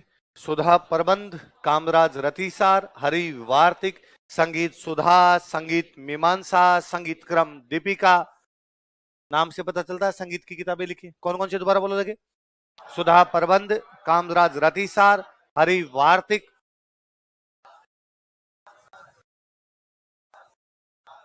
सुधा मीमांसा दीपिका। बोलो देखे, संगीत ही तो लगाना आगे। कौन कौन सी है? सुधा, एक शाहरुख खान है, राज। है ना, संगीत तो चार कौन कौन सी होगी बताओ? संगीत सुधा, संगीत मीमांसा, संगीत क्रम दीपिका। दोबारा बोलो। संगीत सुधा, एक में सुधा बाद में, एक में सुधा पहले, तो सुधा प्रबंध कौन सी है? एक बुक का नाम है कामराज रतिसार। क्या नाम है? ये 7 भागों में, 7 पार्ट्स है इसके। कितने पार्ट्स में? लिखो कोष्टक में 7 भाग कामराज रतिसार के। कौन सी बुक के 7 भाग है? कामराज रतिसार। सेकंड नंबर वाली जो बुक है वो कितने पार्ट्स में लिखी हुई है? 7 पार्ट्स में। कौन सी बुक? कामराज रतिसार। पर सबसे अच्छी जो बुक है, मतलब सबसे शानदार जो बुक है, सबसे लास्ट वाली है। क्या नाम है? इसके हैं 5 भाग।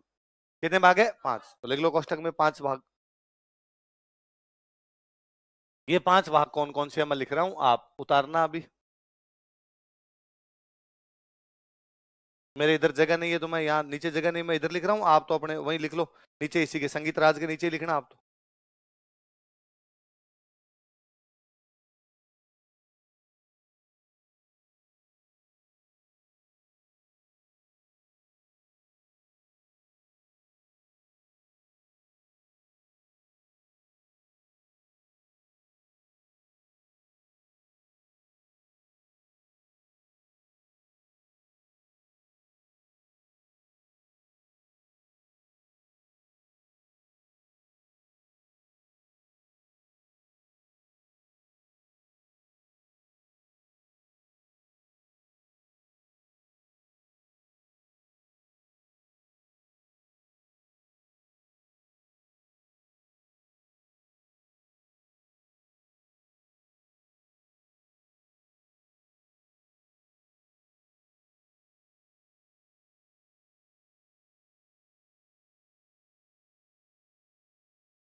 पांचों के नाम उतारो, देख क्या क्या नाम बताओ देखे।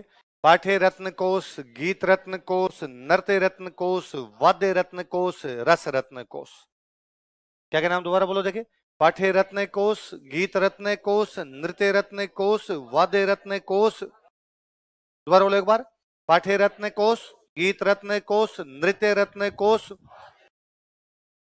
कुंभा ने पहले कहा पहले पढ़ो भाई रे, फिर गाओ, फिर नाचो, फिर बजा बजा के नाचो, मजा आएगा, रस मिल जाएगा।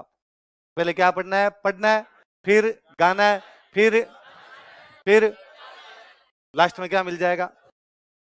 तो पाठ्य, गीत, नृत्य, वाद्य। तो पहले कौन सी है? पाठ्य रत्न कोश, फिर फिर फिर लास्ट वाली। याद होगी बात है? पहले कुंभा की इधर वाली किताबों के नाम बोलो क्या क्या है? सुधा प्रबंध, कामराज रतिसार, हरि वार्तिक, संगीत। 7 भागों में कौन सी? 5 में कौन सी? भागों के नाम बोलो।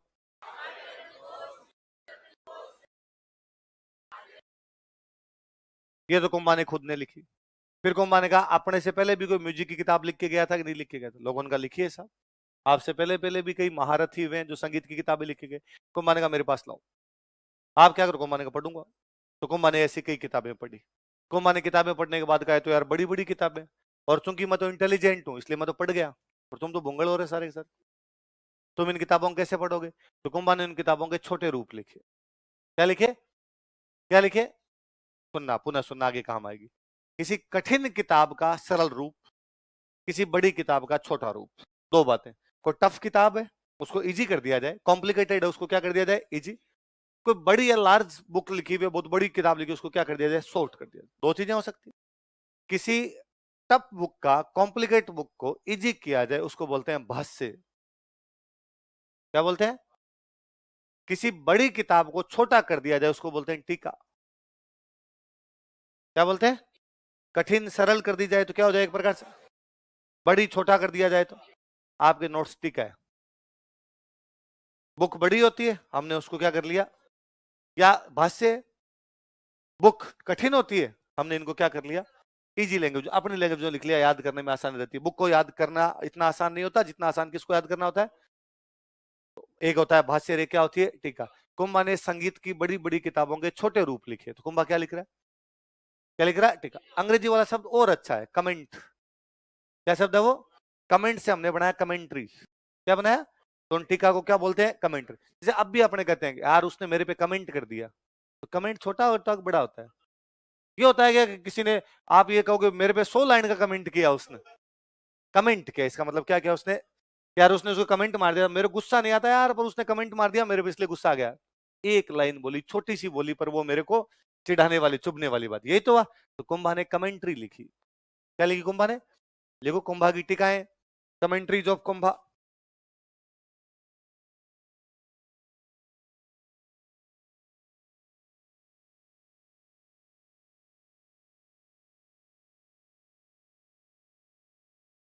कमेंट्रीज ऑफ कुंभा, कुंभा की टीकाएं। मैं 3 नाम लिख रहा हूं, ऐसे कैसे उतार लीजिए, फिर अपने समझ लेंगे।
अब पढ़ेंगे, देखो कौन कौन सी किताबों में टीकाएं लिखी। गीत गोविंद, संगीत रत्नाकर, चंडी सर। अब सुनो देखो, ओरिजिनली गीत गोविंद म्यूजिक की एक बहुत अच्छी बुक है, जो ओरिजिनली किसने लिखी? संगीत रत्नाकर नाम से पता चलता है, जो किसने लिखी? चंडी शतक किसने लिखी? बाण भट्ट की चंडी शतक, सारंगधर की संगीत रत्नाकर, जयदेव की। इन किताबों की टीकाएं किसने लिखी? नोट्स तैयार किए जी। क्या तैयार किए? नोट्स। बाकी तो उसने नोट्स का नाम नोट्स ही रख दिया कि ये भाई ये पकड़ो चंडी शतक के नोट्स, ये पकड़ो संगीत रत्नाकर के नोट्स। गीत गोविंद वाले नोट्स पे उसने एक नाम लिख दिया, रसिक प्रिया। क्या नाम लिख दिया? तो कुंभा ने गीत गोविंद पर जो टीका लिखी थी उसका नाम क्या है? लिख लो आगे। गीत गोविंद के आगे लिख लो रसिक प्रिया। अब कोई आपसे पूछे कि कुंभा ने रसिक प्रिया नामक पुस्तक कौन सी किताब की टीका लिखी थी? गीत गोविंद ओरिजिनली किसकी बुक है? ओरिजिनली जयदेव ने लिखी, पर उसका छोटा रूप किसने लिखा? कुंभा। उसका नाम क्या रख दिया? जिसमें हमीर को क्या कहा गया? जुड़ गई चीजें आपके दिमाग में आगे, बस वही बात है। ऐसे कैसे सारंगधर की कौन सी किताब है टीका? ऐसे कैसे बाण भट्ट की कौन सी किताब? तो कुंभा ने अपने से ये भी नहीं पूछेंगे, अपने से सीधा ये पूछेंगे कुंभा ने कौन कौन सी किताबों में टीका लिखी, कौन कौन सी? गीत गोविंद, संगीत रत्नाकर। ये मैं इसलिए लिखवा देता हूं, वरना अपने दिमाग में आएगा अक्सर ओरिजिनली किसकी थी। मैं कहता हूं गीत गोविंद पर टीका लिखी, तो आपको सर गीत गोविंद किसने लिखी? अपने पढ़ ली, आगे काम भी आएगा, आगे इंडियन हिस्ट्री पढ़ोगे तो वापस पढ़ोगे चीजें रिपीट हो जाएगी। अपने काम का ये, इन किताबों पर टीका लिखी, और इसकी टीका का अलग से नाम है, वो नाम क्या है? क्या नाम है? कुंभा ने नाटक लिखे थे, लिखो कुंभा के नाटक, ड्रामाज ऑफ कुंभा।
चार नाटक है, नाम बोलो, देख क्या क्या नाम है? अतुल्य चातुरी, मुरारी संगति, नंदिनी वृत्ति, रस नंदिनी। नाम बोलो दोबारा, क्या क्या? अतुल्य चातुरी, मुरारी संगति, नंदिनी वृत्ति, रस नंदिनी। किसके नाटक है? इनकी भाषाएं बड़ी अजब। पहले पहला नाटक कौन सा बताओ, देखिए। अतुल्य चातुरी कौन सा है? संस्कृत में लिखा हुआ, लिख लो संस्कृत। संस्कृत। अतुल्य चातुरी की भाषा क्या है? आप कहोगे सर इसमें कौन सी बड़ी बात है, उसमें विद्वान लोगों को कौन सी भाषा आती थी? देखो नाम ये संस्कृत, इसलिए आज भी कोई सभ्य आदमी होता है उसको कहते हैं वो सुसंस्कृत है। वो क्या है? संस्कृत का मतलब होता है परिमार्जित, जिसमें कोई भी कमी। संस्कृत वो लैंग्वेज है जिसके अंदर कोई भी कमी कई पीढ़ियों के बाद में, कई शताब्दियों के बाद में, कई खोज के बाद में एक हम ऐसी भाषा लेके आए जो साइंटिफिकली रूप से पूरी तरीके से प्रूव थी। वो भाषा कौन सी भी? हमारी संस्कृत। इसमें किसी प्रकार की कोई कमी, सम में एकदम बराबर कर दी, एकदम सही कर लिया हमने, इसलिए उस भाषा का नाम क्या हो गया? तब विद्वान लोगों को संस्कृत आया करती थी, तो हमने कहा संस्कृत में उसने कौन सा लिखा? अतुल्य चातुरी। कौन सा लिखा? अगली कौन सी? कन्नड़ में। कौन सी भाषा में? कन्नड़। लिखो कन्नड़।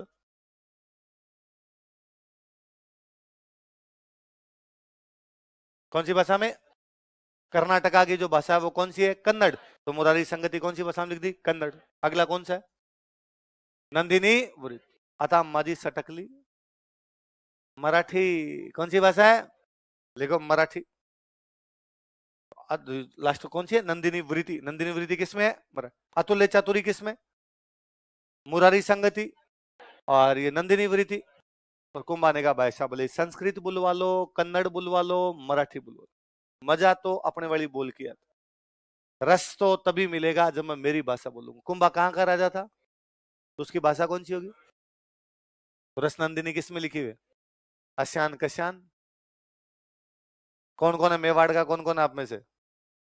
खूब सारे हो। अशान कशान ही बोलते हो या नहीं बोलते? हाँ, जैसे अपने बोलते हैं हिंदी में होता है ऐसे कैसे, है ना? इधर इधर पश्चिमी राजस्थान बोलेंगे इया किया, है ना? हाँ, तो ये कि ये मेवाड़ी बोलेंगे अशान कशान। तो अशान कशान वाली भाषा है। कुंभा खुद लिखता था भाई साहब, दिन में लड़ता था युद्ध, शाम को बनाता था नोट्स। इसमें क्या अचंभे की बात है कि उसको भाषाएं आती थी? क्या ये अचंभा हो सकता है? आम आदमी नहीं है, वो राजा है, वो मेवाड़ का राजा है। भाई आज मैं अभी क्लास में दो बोल रहा हूं, हिंदी, इंग्लिश। मैं राजस्थानी बहुत अच्छी जानता हूं, मैं पंजाबी बहुत अच्छी जानता हूं, लिखनी, बोलनी, पढ़नी, समझनी सब कुछ आती है। अब कई सालों की प्रैक्टिस छूट गई, बाकी बचपन में मुझे थोड़ी थोड़ी उर्दू आया करती थी। कि गांव में हमारे एक मदरसा था, पापा कई बार उधर भेज दिया करते, पापा की पोस्टिंग मुसलमानों गांव थी, मदर तो अलिफ बे ते पे से कई दिन सीख के आए थे उसमें। तो क्या बड़ी बात होती इसमें, यदि मैं उसमें ढंग से सीख जाता। तो भाषाएं सीखनी कोई बड़ी बात नहीं।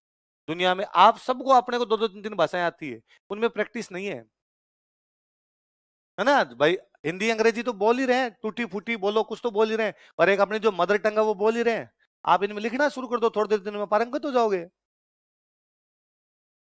है? पंजाब, पंजाब की भाषा है। ऐसे कोई कन्नड़ विद्वान रहा होगा, उसने सीखी होगी उससे। आगे नरेंद्र सर आएंगे आपको पढ़ाने के लिए, है ना? एंशियंट जर्मन आती है उनको, जर्मन आती है, शानदार वाली जर्मन बोलते हो। तो उनका वो जर्मन लैंग्वेज का कोर्स किया हुआ है, लैंग्वेज के कोर्स होते हैं, राजस्थान यूनिवर्सिटी करवाती है।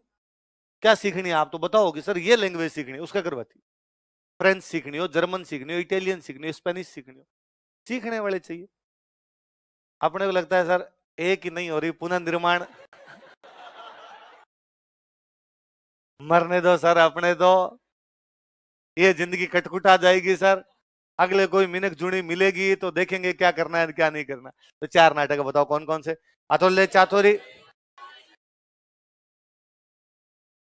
है ना? ये लिखवाने का उद्देश्य यही था, हम यही बताना चाहते हैं कि देखो कुंभा एक ऐसा व्यक्ति, इसको अलग अलग भाषाएं आती है ना, मल्टी लैंग्विस्ट है वो। उसको संस्कृत आती है, उसको मेवाड़ी आती है, उसको कन्नड़ आती है, और उसको क्या आती है? खुद विद्वान आदमी है तो दरबार में खूब सारे विद्वान भी रहेंगे, लिखो दरबारी विद्वान, कोर्ट स्कॉलर्स। उसके दरबार में स्कॉलर कौन कौन थे?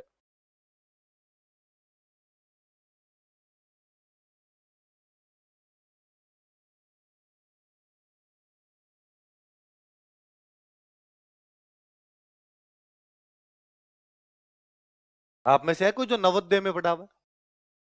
नवोदय पास आउट कितने हैं? आप नवोदय से हो? 9th कहां से की? कहां से? उड़ीसा? और उड़िया आती है थोड़ी बहुत? ये जितने नवोदय के हो इनको एक थर्ड लैंग्वेज कोई ना कोई दूसरी आती है। इनको किसी को मराठी आती है, किसी को कन्नड़ आती है, किसी को उड़िया आती है। नवोदय वाले 9th क्लास के अंदर पढ़ने के लिए 1 साल बाहर किसी जिले के राज्य में भेज देते हैं, वहां की लैंग्वेज आती है। बुलवा के देखें इसे, उड़िया बोल के दिखा दो भाई। दो भाई माइक दो इनको, उड़िया बोल के दिखा है। अरे क्या बोल गया भाई? माइक दो, माइक दो। देखो गलत गालियां नहीं निकाल दोगे भाई, हमें पता ही नहीं चले। हाँ आपण को नाम कण हाँ करवाएंगे। हाँ आपण को नाम कण आपका नाम क्या है? ये तो हम समझ गए। ऐसा बोलो जो हमारे समझ नहीं आया, गड़ गड़ गड़ गड़ गड़। तो अच्छा सा बोलो। घुंघरू ले आए हम नाचे। क्या था तू कहे फीस दिया सर, ये तो गाए और तू नाच। ऐसे नहीं हो सकता। और कोई एक शब्द और बोल के, एक शब्द क्या मतलब, एक लाइन बोल के बता दो हमें कोई। भूल गए तुम इतने सालों में? और कौन था? और किसको कौन सी आती है?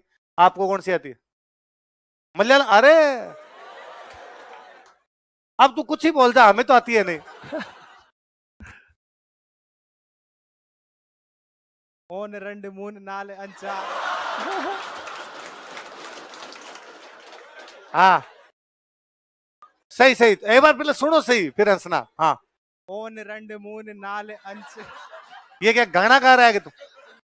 अरे माइक रख तो पास में। गिनती है 1 2 4 1 2 3 4 ऐसे। 1 2 3 4 गिनती बोली, 1 2 3 4 बोल बोल एक बार बोल। ओन रंड मून नाल। पूरा पूरा बोल आगे। अरे पहले सुनो। ओन रंड मून नाल अंच आर यट ओन पते पते। फतेह फतेह। हाँ, पते पते। लास्ट में दो फतेह फतेह। पते ओन पते। फतेह और पतेह। पते ओन पते। एक तो पतेह। हाँ ओन पते। ओन। हाँ ओन ओन पते। ओ ओन पते। ऐसा? सर वो ऐसे मलयालम में अलग आती है लिखना ऐसे। नहीं हिंदी में जैसे लिखेंगे। हाँ शायद ओन पते। चलो आज से मैं बोलूं पते ओन पते। नहीं सर नहीं और 1439 आते मैं कह दूंगा 1 4 3 पते। सर पते नहीं है, पता है। हाँ पत पत। हाँ चलो पत पते नहीं भाई, पत ध्यान रखना रे, पत बोलूंगा मैं। हाँ हाँ आप भी मलयालम बोलेंगे? थोड़ा सा और सुना दो। ओन रंड मुन्न नाल अंज आरे एट पत ओन पत। और जैसे कि नमस्कार नमस्ते बोलते हैं उसको बोलते हैं नमस्कारम। नमस्कार, वो ठीक है। हाँ पास में रखो माइक थोड़ा एक तो। और जैसे किसी का अपना नाम बोलते हैं तो किसी से पूछते हैं कि आपका नाम क्या है, नन्हे पैर है। नल्ला पैर है, नल्ला पैर है। और जैसे मुझे बताना हो मेरा नाम राजवीर है तो सर इंदे पेरे बोलते हैं, नन्हे पेरे नहीं, इंदे पेरे।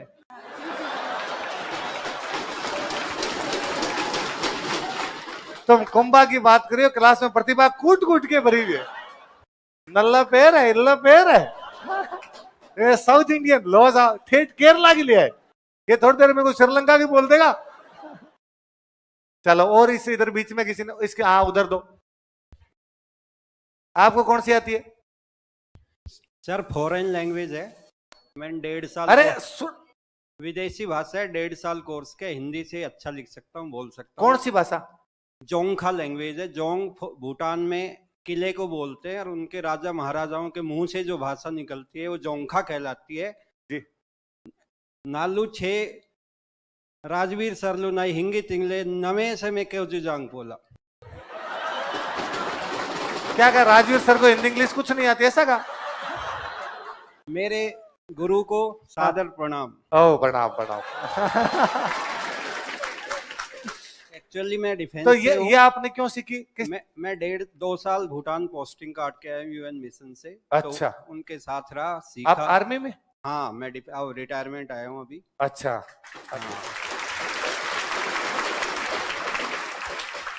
आप यूएन मिशन में पीस कीपिंग में? पीस कीपिंग में 2 चले। साल के लिए हमें मौका मिला। अच्छा। और हमने भूटान की संस्कृति जहाँ पर 70% अनिवार्य है पेड़ वहां पर। तो वाकई इतनी- में लोग खुश रहते हैं क्या? कहते हैं हैप्पीनेस इंडेक्स वहां का बहुत अच्छा है। हाँ बहुत अच्छा। वो क्या है सर, ज्यादा स्ट्रेस नहीं लेते, महिला प्रधान देश है अच्छा, और वहां सुन लो रे, घर की इसलिए अपने सब कुछ लड़कियों पे डाल दो, चिंता करने की आवश्यकता। हाँ, और सर और बताओ। वहां पर सर हाइड्रो प्रोजेक्ट्स हैं। इंडिया उनको एज ए छोटे भाई की तरह पालती है, एक नॉर्दर्न स्टेट की तरह। और अच्छा। वो हमारा ज्योग्राफिकली भी इंडिया और चाइना के बीच में है, बीच तो में आता है, बेसिकली ध्यान हम रखना, बफर है अपना। हाँ डिस्प्यूट नहीं चाह रहे हैं उनसे। तो वैसे भी जो उनके राजा है जिग्मे केसर नमग्याल वांगचुक, उनकी राजा का नाम है जिग्मे खेसर वांगचुक नामग्याल। हाँ जिग्मे केसर नमग्याल वांगचुक जो 5th किंग हैं। उनकी कल्चर है, वो छोटा सा देश है, लगभग 7.5-8 लाख पॉपुलेशन है। और सबसे जयपुर बड़ा से कम। हाँ मैनेजमेंट इतना बढ़िया, उनके हर घर के मुखिया का नंबर्स राजा के पास है। और यदि वो रूल तोड़ते हैं, उनके ट्रैफिक रूल इतने बढ़िया हैं, हम सर कल्पना भी नहीं कर सकते यहाँ पर। तो वो नहीं, ट्रैफिक रूल तो सर अपने बढ़िया है। नहीं सर, वहाँ क्या है, कोई भी अब यदि फॉलो नहीं करते सर अपने तो। फॉलो सर करते हैं। वहाँ क्या है सिस्टम जो है, हम भी फॉलो की कोशिश करते हैं। वो हर जैसे पड़ोस ने कोई गलती कर दी तो डायरेक्ट फोन लगा देते हैं किंग को, किंग उनको फोन करके आ जाता है मुखिया, हाँ भाई तू इस देश में रहना है सीधा नहीं। राजा को फोन, हाँ अपने अशोक जी के नंबर को बढ़ो रहा है कि सर लालवती तोड़ दी ये बहुत सब अच्छी बात कही आपने। Thank you sir. चलिए चल, थैंक यू थैंक यू। अब मान गए आप, कुंभा भी जानता होगा। देख लो आपका F9 बैच कितना टैलेंटेड है। मलयालम और सर ने तो नई लैंग्वेज बता दी कोई। दरबारी विद्वान लिखो, पहला विद्वान लिखो, लिखो कनय व्यास।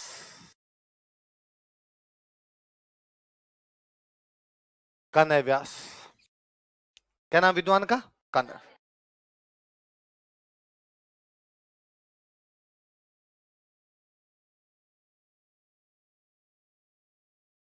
और कनय व्यास ने बुक लिखी एकलिंग महात्म्य।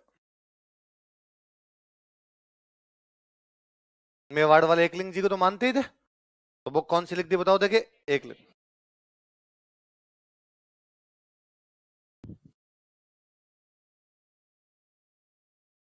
एकलिंग महात्म्य लिखे कनय व्यास गए कुंभा के पास कि कुंभा जी मैंने बुक लिखी है, देखो देखे।